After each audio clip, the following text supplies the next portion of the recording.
This was 52 feet deep. We started out deep, wasn't working. There's a lot of fish out deep, but we weren't able to hook them.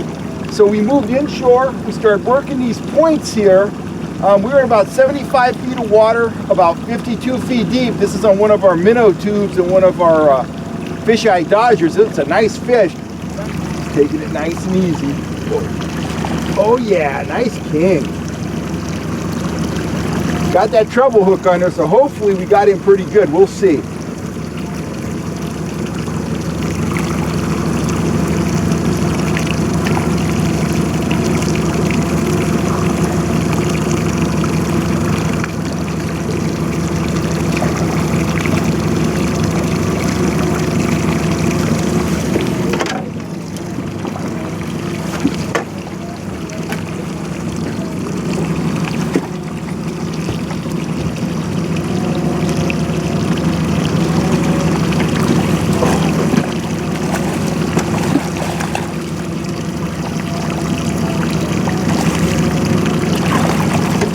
There we go. Woo! Nice fish. Oh yeah, fish on. Woo! I got one. He smashed that shad tube. That is awesome. Nice fish. Feels really heavy. We'll see. We're in pretty heavy wind here. He's staying down. He's fighting hard. He's trying to jump. Still 125 feet behind the boat. Okay, I'm trying to keep him down, keep him from jumping. Killed the motor. We were having a hard time in that wind. Here we go. Oh! Nice. Let me show you this fish.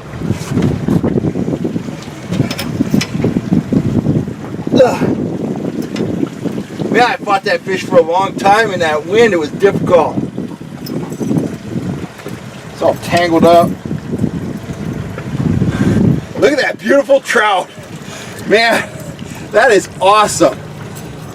It is not an easy bite out here this morning. That is a really nice and clean Shasta Lake rainbow. We've had some problems with copepods. This one has a little mark there. But like I said, it hasn't been easy this morning. We've been marking a ton of fish. We've got a couple bass, got a couple trout. We got one trout with copepods that I didn't want to film. We got this beauty here. But we've been working the marks, and let me pop him off the hook here. He really wanted that shad tube. I'm running one of my rainbow colored shad tubes behind the watermelon diamondback. We were going about 1.4 when that fish hit. And he got... It is not easy today. Oh, fish in the other rod. That one's on a worm. Get this one back in the water. That was on the Dick Knight. Pandemonium breaks out.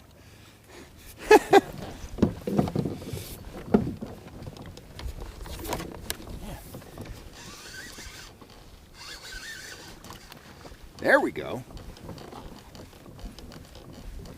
Go figure. I hadn't had a strike all morning, and that's practically a double hookup.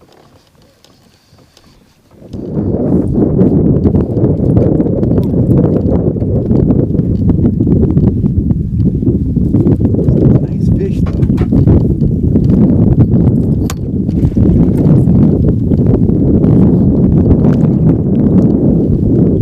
Awesome rainbow. Oh yeah, right there. Oh, that's a nice fish. That's a nice fish for French Meadows, that's for sure. FishHuntShoot.com offers a variety of tackle as well as rods and reels designed to get you on more and bigger fish. Check it out today at FishHuntShoot.com. Howdy folks, Cal Kellogg here.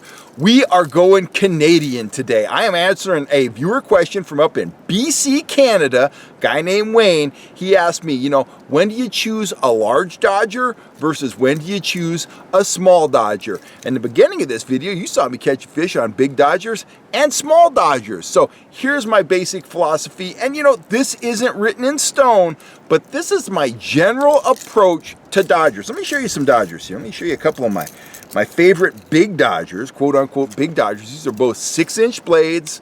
Right here Everything's backwards in the camera, by the way. It's like looking into a mirror. Right here, we have a 6-inch fisheye dodger.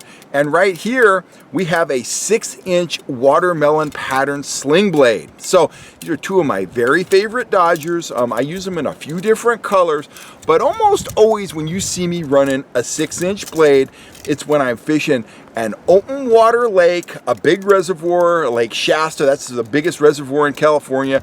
Don Pedro, Folsom. And those big reservoirs here in California, the California guys know this, but maybe the guys up in BC don't. Our big reservoirs, they fish a lot like the ocean. They fish like an ocean salmon bite, whether you're targeting landlocked kings or trout. Got big open expanses of water, you have deep water, and you have open water predators feeding on schools of bait, typically in the form of either pond smelt or threadfin shad. Those fish earn a living by roving open water, either finding bait or finding other predators feeding on bait. They move in on that bait, and any bait that looks crippled or any bait that they can catch, man, they nail it, and that's what they do. So by running a big blade like this with a spoon, like one of these here, with a spoon, you are mimicking the vibrations and impulses put off by feeding fish, feeding kings, feeding rainbows. Other fish come in to see what's going on. They come in to see what all the excitement's about. And I don't think there's any of us that have been out fishing that haven't, if we've been fishing much, you reel in one fish and some other fish come along for the ride just to see what's going on. Well, that's what you're trying to do with a large dodger like that. You're trying to draw fish in to see what's going on. Then they see your lure, they grab it, they want to get in on the action, and you've got a fish fighting at the end of your line. That's how it's supposed to work. So I use these. First, I'm tangled up. I'm always tangled up. But anyway, that's what I use these large 6-inch blades for. Sometimes I'll use the super big, what is that, 7 or 8-inch sling blades. Sometimes I'll use those. So big water, big schools of bait, big open expanses, big blades. Draw fish in from a distance and then close the deal with the lure that's being fished behind the dodger. And for me, 9 times out of 10, if I'm targeting open water trout, I'm going to be trailing a spoon behind the dodger most of the time. Now, let's move on to small blades. Now, I might use small blades in open water situations, but I'm much more likely to use small dodgers at smaller waters. Right here, I have a sidewinder dodger. That's about a 3.5 to 4-inch blade, and here I have one of my mini diamondback dodgers, and that's the same size range. It's a little bit more compact. These dodgers have a ton of action, but they have a small profile. Now, typically up at a high Sierra lake, something like that, if I bust out one of my 6-inch blades, I'm risking scaring the fish. They're not used to big schools of bait. They're not used to moving in on schools of bait that are being assaulted by dozens of trout or king salmon. It's just a more subtle fishery. Typically, they might feed on some minnows, but typically they're feeding on bugs.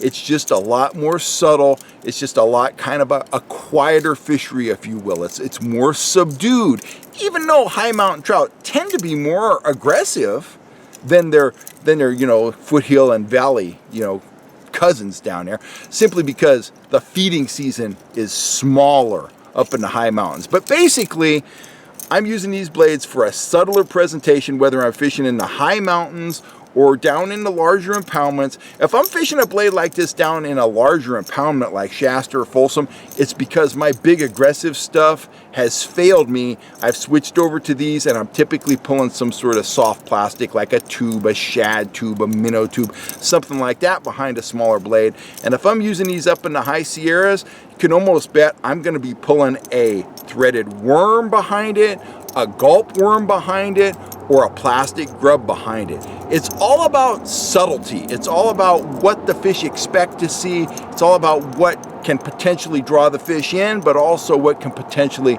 put the fish off the bite and scare them. And most of the time here on the channel, I'm talking generally. I'm talking big picture. Nothing's written in stone when it comes to fish. There are so many variables, but that's kind of the short answer there, Wayne. Well, actually, that was a long answer. The short answer is this, Wayne.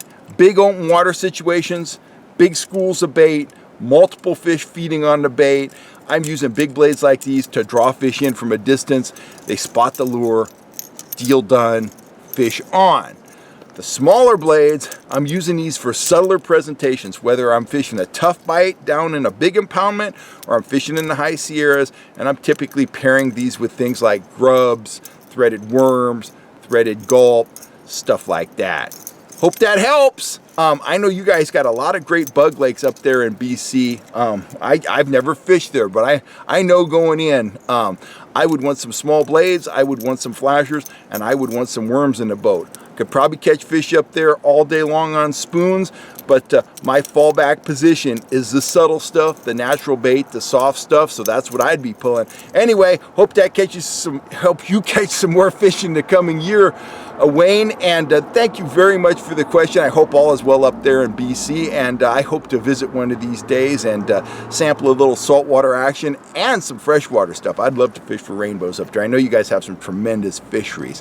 Anyhow, I'm Kel Kellogg. I'm signing off. If you were looking for dodgers, whether you're looking for small dodgers or you're looking for some big 6-inch fish eyes just like that, go on over to the Fish Hunt Shoot Productions store on the Fish Hunt Shoot Productions website. You'll see my full line of gear there. Quality stuff at a fair price, stuff that you see me fishing, stuff that I believe in.